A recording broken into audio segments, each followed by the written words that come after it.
So we've noticed the seeds of evangelicalism and the Great Awakening. We especially point to the preaching of Jonathan Edwards, John Wesley, George Whitefield, as examples of this kind of ministry in the American Northeast. The spirit of the times was focused on conversion and working to fulfill the Great Commission of Christ. So much of the preaching is this invitational preaching, inviting people to respond to the gospel. People are challenged to give a hearing to the invitation of Jesus when he said, "Come to me, all you that labor and are heavy laden, I will give you rest. Take my yoke upon you and learn from me, for I am gentle and lowly in heart, and you will find rest for your souls. For my yoke is easy and my burden is light." Matthew 11:28 through 30 is going to be one of those hallmark passages for this kind of evangelistic preaching. However, while we have the growth of evangelicalism in America, Europe experiences a move away from religion and a turn to humanism. I realize that I said previously we'd be focusing on events in America, and I do want us to, but let me back up on that just for a quick minute as I feel compelled to mention the Enlightenment. The Enlightenment, 1715 to 1789. This is the rise of human reason. The philosophies like Deism emerged. Deism was a fad theology that it became popular just for a limited period of time, that said, well, we believe in God, but God just started the universe, he wound the clock and started it and then stepped away. And he's not engaged, he's not involved, he doesn't tamper. So a very disconnected God. And so this is deism, that God may have created the universe, but he's not engaged in or involved or active in any kind of management or operations within the universe. We also have a questioning of history. An individual that you should know about is Emmanuel Kant from 1729 he lived to 1781. And it was taught during the Enlightenment that human reasoning could discover truths about the world and about religion and politics. And human reason could be used to improve the lives of humankind. Skepticism about received wisdom was another important idea, challenging of traditions. Everything, according to the Enlightenment, everything was to be subjected to testing and rational analysis. Many point to the Enlightenment and say, what a wonderful time when the world was improved and huge advancements in the arenas of modern medicine and psychology. And I would say, sure, yes, the Enlightenment did improve the world, but not without Christianity. Secular historians demonize religion and present it as an obstacle to reason that the Enlightenment had to overcome.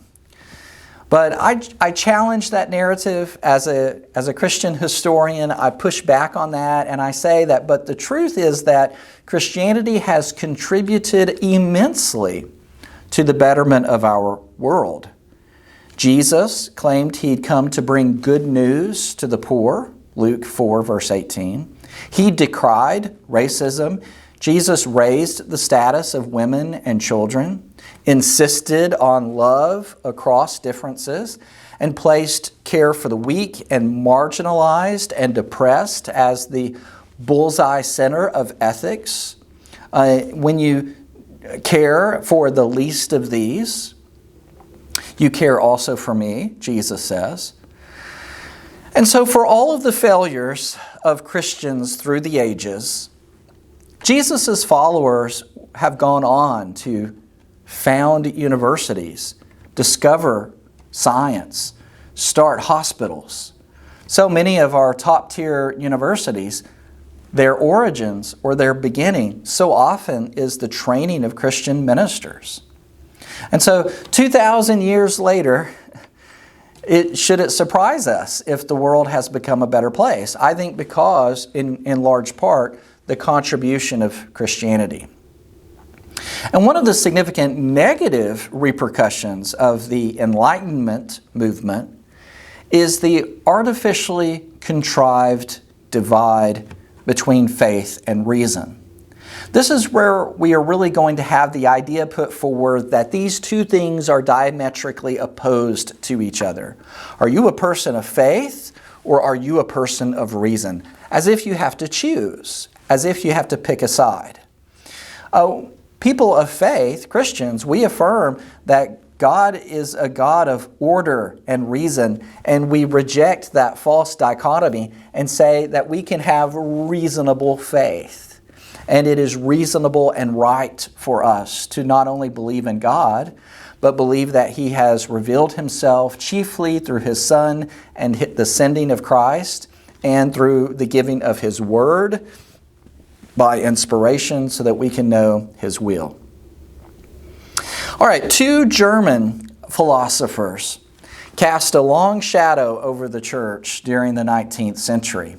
Immanuel Kant, I mentioned him a moment ago, but want to say a few additional things about him. And then I'll also want to mention Friedrich Schleiermarker, a German theologian. Both of these individuals profoundly influenced modern theology. Immanuel Kant argued that it is impossible for us to have immediate knowledge of God. Part of his philosophy said that since all of our knowledge is gained by sense experience, that is, the things that you can detect with your physical senses, the things you can see and hear and smell and taste and touch, those are the things that are real. And so for us to have immediate knowledge of anything that lies behind the sense experience, we just can't know. You can't know anything. We can know the world we live in, but when it comes to that which transcends the physical world, as God does, Kant said that this is outside of yourself, and so we can have no knowledge at all. Friedrich Schleiermarker was a philosopher who served as a Christian minister, but he became deeply troubled as he perceived a general despising of Christianity in Europe. Again, the population of Europe had endured so many years of strife, and they had witnessed so much conflict, so much abuses by the Roman Catholic Church, and then the friction and the fighting between Catholics and Protestants. And they had just become disenchanted with religion altogether, desensitized. We could say their receptivity was low. They were not very receptive to biblical Christianity, to spiritual faith, or to any kind of evangelistic message. And so Schleiermarker was saddened by this, and he saw that many of in his community in Germany and in Europe, they saw religion as being out of touch with modern sensibilities. And so Schleiermarker was concerned with salvaging the Christian faith. His response was to redefine the nature of faith, how one should relate to God and the person and work of Jesus Christ. He defined religion as the feeling of dependence on God. That's what Schleiermarker defined as religion, this feeling of dependence on God. Now, Jesus, he said, was a model to strive after, and the church was a community of individuals sharing a common experience, but he said really that's all the church is good for, just as this sharing community. And really Jesus is just a model of good ethical kindness. But he rejected core convictions about who Jesus is as the Son of God and about the church as the authentic body of Christ. And so he jettisoned orthodox Christian doctrine in favor of experience, experiential religion, experiential faith. It's all about my feelings and my experience, and you can't really know truth, your truth, and my truth may be different. That's your truth, but not mine. And that was a redefining of truth, because truth is what corresponds to reality, but he wanted it to be correspondent to experience and feelings. And this was highly influential, and this will be influential pushing forward into the modern age of religious thought. We, of course, have so many that their thinking or their reasoning about God can be traced back to Kant and Schleiermarker. Now, there is an interesting phenomenon here that I just want to observe. Remember, we are observing history. And the interesting phenomenon of church history here is we have the Great Awakening, spiritual revival with people like Edwards and Wesley. And we have in Europe the Enlightenment with Emmanuel Kant, and in psychology, Sigmund Freud, and rationalism. And so we have the beginnings here of this hard divide between religious and secular. Remember again, that pendulum swings. The truth often lies between two extremes. And for so many years, we saw religion and secular matters, or the state or government, woven together and all the problems that caused. Well, the pendulum's going to swing, and we're going to see this hard divide and this stark separation between the religious and the secular. And it's remarkable to me to observe that you have people like Emmanuel Kant and Jonathan Edwards who are quite opposite, yet they seem to fill the same time slot in history. I find that very interesting.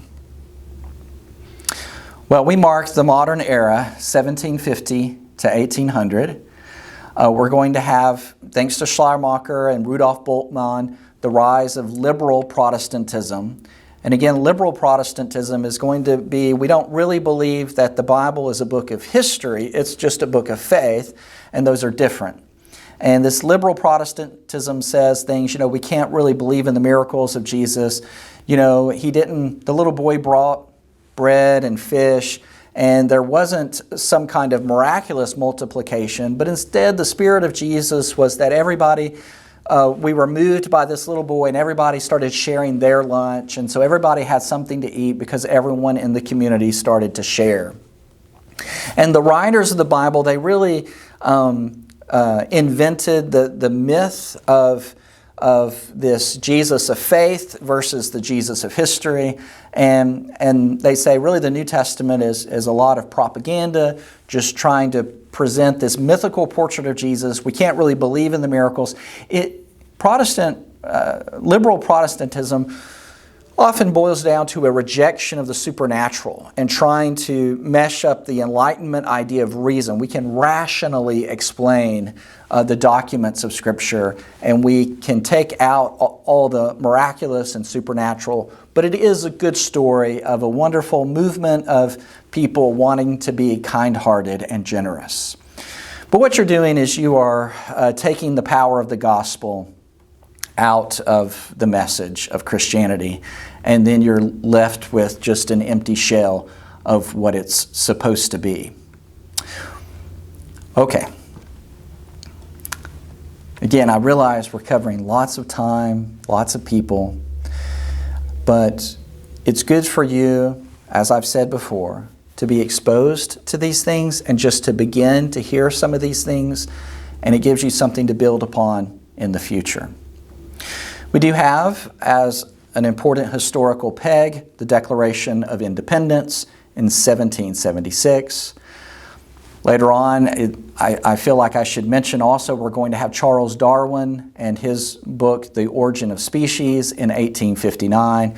Again, it's going to be very influential, and it's going to contribute to this hard divide between faith and reason, between religion and secular.